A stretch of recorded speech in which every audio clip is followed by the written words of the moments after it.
Hey, today we're going to talk about content marketing fundamentals, the most basic and most important things of content marketing you need to know. Before we get started, let me introduce myself. My name is Sujan Patel. I've been doing digital marketing for 13 years. I'm the co-founder of ContentMarketer.io and Narrow.io, and I'm involved in various other marketing software companies as well as own the marketing agency Repurpose USA. I've helped over 130 companies leverage content marketing to grow their business. And today we're going to talk about the most important parts of content marketing. So before we jump into the things, I want to talk about the ROI of content marketing. What does content marketing actually do for you? First and foremost, it helps you build trust, right? Trust is the essence of content marketing. It also helps you build brand and exposure to a new audience and increase your brand awareness, meaning more people are aware of you and they search for your brand name. It helps you bring in sales. Let's face it, we all want sales and revenue at the end of the day. And SEO traffic. And what I mean by that is if you write content, you produce content, and we'll talk about the types of content later, but if you produce the right things, it can help you rank long term with that content alone directly, as well as indirectly help you get more traffic.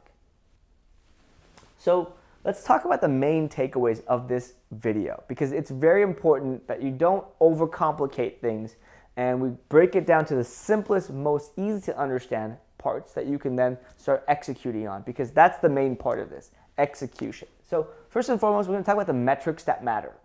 Then we're going to talk about what to write about and how to get started with that, and talk about creating content. So writing what to write about and creating content are very different.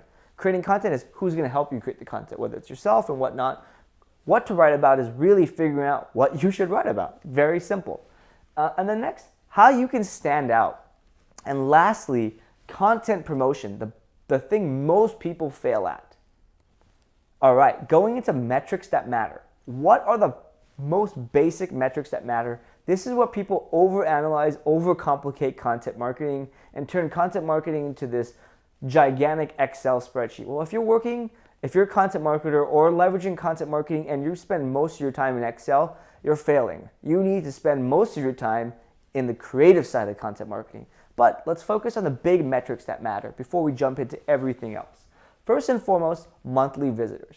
If you're not getting more traffic, it usually means you're not doing a good job at it. So make sure that's happening. And don't expect miracles. Content marketing takes 3, 6, 12 months.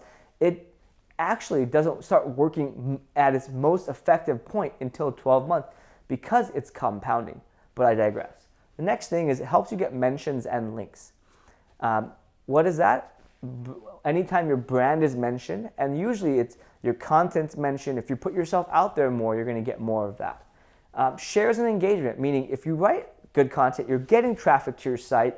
If your content should be getting shares, like people liking it, sharing on Facebook, sharing on Twitter, LinkedIn, Pinterest, whatever that channel might be for you, they should be sharing it. If they're not, your content might not be resonating with that audience. And engagement's the same way. If they're not commenting, if they're not emailing you, not signing up for your email list, that means your content is not fully resonating. It might be getting the traffic on the surface, but it's not going past that. The next thing you want to look at is email opt-ins. Yes, email opt-ins are part of the engagement metric, but it's also its own thing.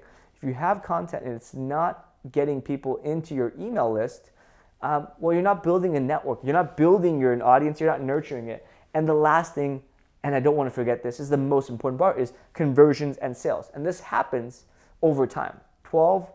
6 to 12 months typically is when I see things happen almost in every industry. All right, and here's some tools that you can use to measure or monitor the number of mentions you get and when you get mentioned. I love BuzzSumo, Mention. Those are kind of my two favorite tools. They shoot me an email every day with all the times I've been mentioned, but I use all of them, to be honest. And you can always go back to the very basic Google Search Console, which can do it all for free, but it's a little slower and it might not be the most accurate. All right, so now what to write about. This is the next thing people struggle with. They're writing content, they're putting in energy, but they're writing about the wrong things. So let's talk about what the right things to talk about are. First and foremost, before you even know what to write about, you need to do some keyword research. Yes, you do need keyword research and SEO in order for content marketing to be most effective. But you need to make sure there's enough search volume in the types of content you write about, or else, frankly, no one's going to see it, or you're not going to get that long tail evergreen effect, or long-term evergreen effect. Next is writing about the popular topics. Like, never is the case you should start content marketing or creating content writing about what you want to write about. Most of the time, you're out of touch, you don't know what's going on, and I guarantee you this happens in every industry, myself included. I wrote about productivity and all these different types of things I like to talk about, but you should be writing about what your audience wants to hear about, what will resonate with them, and also what's popular. So use BuzzSumo and Google Trends to see what the demand is, to see if there's been shares, see if there's people actually interested in previous content or previous things around that exact topic. Then you can kind of talk on that topic as well and maybe make it better, deeper, whatever, a newer version. We'll talk about that a little later, but those are ways to do it. Now, again, make sure you write about something that's been done before. And that might sound counterintuitive, but look, Brian Dean from Backlinko has been able to grow a successful business by writing about something that's been done before and making it 10 times better. And we'll get into that a little later, but at the end of the day, you can validate if something's been done before and it ranks well, it's getting traffic, that's validation that that topic is something good to write about. Now, you only want to do it if you can write about something if it's something more impactful, you can write about a different angle, new research, or that post is outdated. Those are great ways to do it. All right, now it's about keyword research, like I said before, popular topics, and previous success. It's that simple. That's like the most basic things you should take away from this slide. All right, so I'm going to talk about a few ways to create content, and I break it down to 3 simple ways. It's not that complicated. You don't have to overthink it. There's really only 3 ways I recommend creating content. First and foremost is do it yourself. Look, you're probably the best, most closest to your business out of everyone that you could hire because you know the industry. It's you. Whether you're the marketer, you're the founder, you're the board member, or whatever that may be, or you're the writer. Like, do it yourself. That's the best way to get the voice, to get things started. And look, I used to be a shitty writer, let's face it. It took me hours to come up with one article. But what I found after just repetition is that I suck at editing. I'm a perfectionist when I write. I suck at grammar in the beginning. But if I just stop thinking about that and hire an editor, I can pump out a piece of content in about 45 minutes, 2,000 words including in that. So what I'm getting at is when you do this over time, you're going to become better at this, and you're probably the best person to write. All right, the next thing is there's lots of different services you can use. If you're in the consumer side, B2C, or less technical, this is a good route to go to scale. So Contently, Express Writers, Zertual, Speedlancer. Speedlancer is great because they can almost do a 24-hour turnaround, and they do like a lot of last-minute jobs. Zertual is great for founders or anyone in the startup space because they themselves are startups and things, so they understand it. Express Writers can scale almost any industry. Same with Contently. But again, works well in some industries and not so much in the more technical spaces. So just be aware of that. Lastly is to hire a blogger. This is my favorite way of doing things. I start usually by myself and I scale straight to this. I go on ProBlogger, job board, and I've been using that for about 8 years now, and it works well. Post a listing, post examples of what you want, interview somebody, and bam, like you're gonna need a lot of applicants. Test them all out, have them write one thing, give them documents, and then go from there. Now, the last way, it's kind of a hidden thing, and it's the most scrappiest way you can do it, is go reach out to all the bloggers from your favorite blogs. So go reach out to all the writers. First and foremost, find blogs you admire in your industry, the leaders probably, and go reach out to a few writers there. Likely, most of those are freelancers or would be up for doing freelance work. So it's a great way to get great writers. Now, keep in mind, you're going to pay the price because they're seasoned writers, but you can skip the whole what to write about, great content. They usually probably know better than you what format they should write in. All right. Now, the next thing I want to talk about is how to stand out. There's 6 really ways you can stand out. And it comes down to really being significantly better than anything else out there at the time. That's what I call 10x content. It doesn't actually have to be 10 times better, but the bigger the delta, the bigger the multiple, the better success you can get with your content. So first and foremost, how do you stand out? Do competitive analysis. That's data that you actually did. And it's a great way to stand out. And what I mean by competitive analysis is look at who is out there doing really good stuff. But also, that's another type of content you can produce. Identify what's unique that you could provide to your readers. Now, for me personally, I'll tell you, I'm not the one that releases the best marketing tactic first. I'm not the one who explains exactly how to do it point by point by point. I am the one who does it in a very informal way. I do it and I try to break it down to its simplest form, just like I'm doing in this video. I break it down in a very, very simple, easy to understand, almost anyone can do it format. And that's my unique angle. And I'm casual about it, and that's my take. You don't have to do that, but that's kind of an example of how I do it. And again, recognize there's an investment on the reader's side. Like when you write a 5,000 word piece of content, it takes time for somebody to read that thing. I mean, I'll be honest, I haven't read 5,000 words in one sitting in a very, very long time. But people do, but understand that kind of when they would do it and where and what, maybe this will help you with the types of formats and things like that. And remember, some industries or some businesses, there's a lot more people in the mobile space or people viewing content on a mobile device. So understand that if you're writing content and everyone's viewing it on their phone, you probably don't want to have 5,000 words. You probably want to break it up. You want to make sure your site's mobile friendly. And don't try to create a viral video. Please just don't. 99% of the time it fails. Yes, you can make a viral video work one day, but usually it happens a little bit more naturally, organically, and most of these viral videos don't do crap for your ROI. So don't do that. And then lastly is properly staff your team. And we'll talk about what staff you need and what you need to do on the next couple minutes. But at the end of the day, you need to have a team.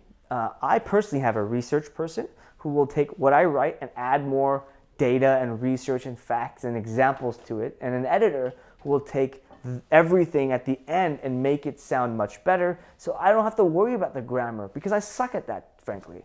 And obviously I'm involved in the final edits as well, but it's important that you understand what you need. All right, now we're gonna get into the fun stuff. So I broke down content promotion in probably the most simple, easy to understand way. 5 ways to promote content. Let's jump into straight and how to do this. First and foremost, quote or cite influencers. What does that mean? Because every industry has influencers, people that are recognized to be thought leaders in the space. Well, simply put, cite them. If they haven't said anything, go reach out and quote them. Email them and ask them for a quote and tell them what you're working on and whatnot. I can break that down in a lot of blog posts, but at the end of the day, you need to make sure they're included in an article. Now, don't do this long expert roundup. That typically pisses people off. It has a half-life and it's dying. But mentioning 3 to 5 people in every single article and it further proves that you know what you're talking about because you're borrowing authority from these people. Plus, it makes the people you reference look good. And making people look good is what can help you get the content and the word out about your content. Next thing is email your list. Do you have an email list? If you don't, you need to build one. Use tools like SumoMe, Opt-in Monster, Marketizer. There's a lot of different companies that can help you build a list in a couple of minutes of trying even. SumoMe's welcome mat, it's like almost plug and play. They even have a bunch of templates and things like that can help you. But at the end of the day, build an email list. It is probably going to be your best source of traffic, and it's nurturing your existing audience. I'll be honest, I didn't build an email list until probably 2 years ago, and I'm kicking myself in the butt, wishing I did this 5-10 years ago because I would have had bigger audience, way bigger reach, and can connect with more people. But I'm making up for lost causes or lost time. The next thing is buy Facebook ads. You can get content ads for very, very cheap, or ads to promote your content for fairly cheap. And not only that, you can also figure out what type of headlines work better for your audience, what type of audience is actually resonating with your content. And it's not necessarily going to replace everything else you do, but I usually spend $5 to $10 a day for the next 5 to 10 days, $25 to $50 per article max, just to help facilitate some traction.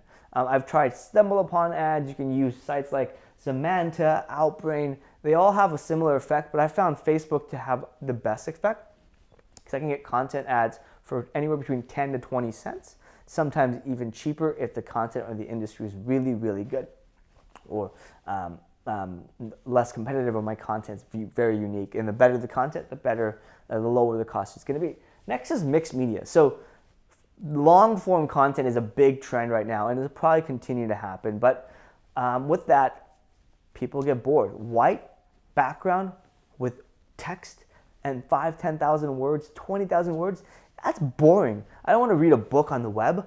I barely want to read a book in a book, right, when I'm sitting down. And most people feel the same way.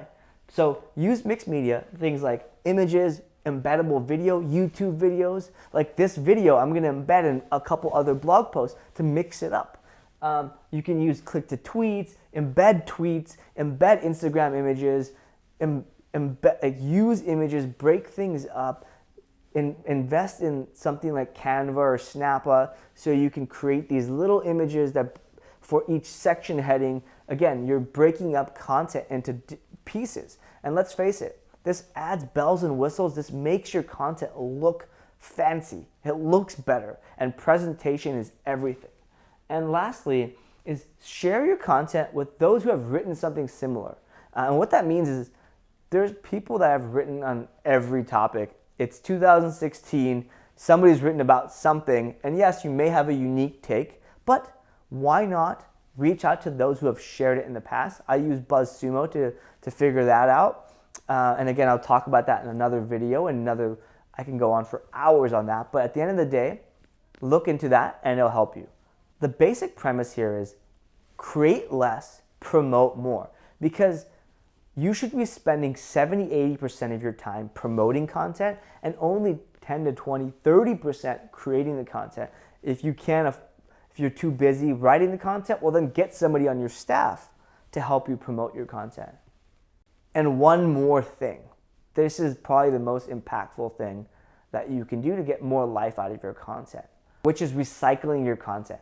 Recycle, repurpose, reuse your content in many different places. This specific video came from a couple presentations I did. I kind of put a lot of different thoughts together. It came from blog posts I talked about in more details, and you can turn a blog post into a video, you can turn it into a book. In fact, one of my most popular content marketing posts turned into my book. Well, it's not word for word, but I expanded very deeply onto it. So it turned into the content marketing playbook, and that did really well. And that content marketing playbook, the framework, essentially the table of contents, I go way deeper into my content marketing bootcamp. And so all these things I've used multiple times around. And so you can do the same thing. Remember, images, video, audio, podcast, whatever, everyone learns differently. And so make sure you leverage that. Well, thanks for watching.